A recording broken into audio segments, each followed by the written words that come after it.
In the Eastern Conference, it looks like there's really three power teams, Miami, Orlando, and Boston. And Miami obviously gets so much attention for what they did in the summer with getting LeBron James and Chris Bosh to come play with Dwayne Wade. And some people, or even David Stern on a conference call, said, other owners are saying don't give them the title just yet. A lot of people think they are going to win the championship because of having that superstar power. But we've seen in the preseason, things can happen. Dwayne Wade has only played 3 minutes. He got hurt with his hamstring. Mike Miller, who they brought in also, a terrific sixth man. Now with his thumb, he's out maybe 2 months. So those kind of things can, derail even any, superstar team. But obviously, if they're together and healthy, they look like, they can beat anybody.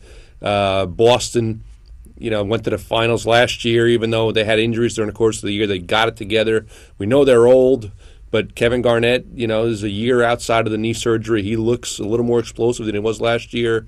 We saw what Rajon Rondo does now, with Paul Pierce and Ray Allen still back.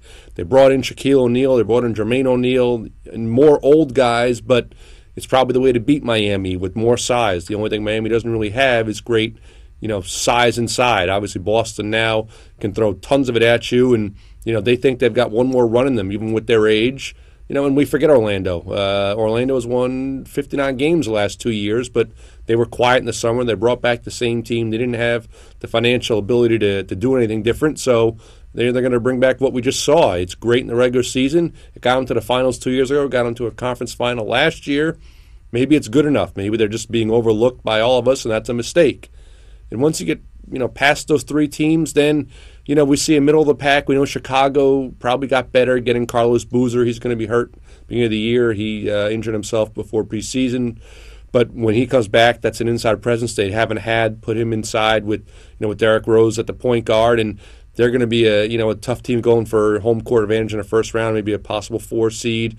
Milwaukee did some good things in the summer, a small market team that found a way to spend some money, keep John Salmons, who helped them out last year. They got Drew Gooden.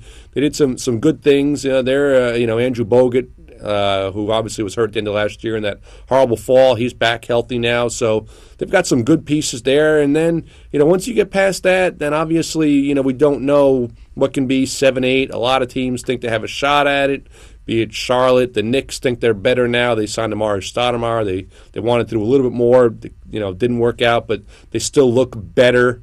So there are teams that are going to be in that mix there for those last 2 spots. But again, it's hard to imagine anyone beating those top 3. They look like for sure the class of the conference. But the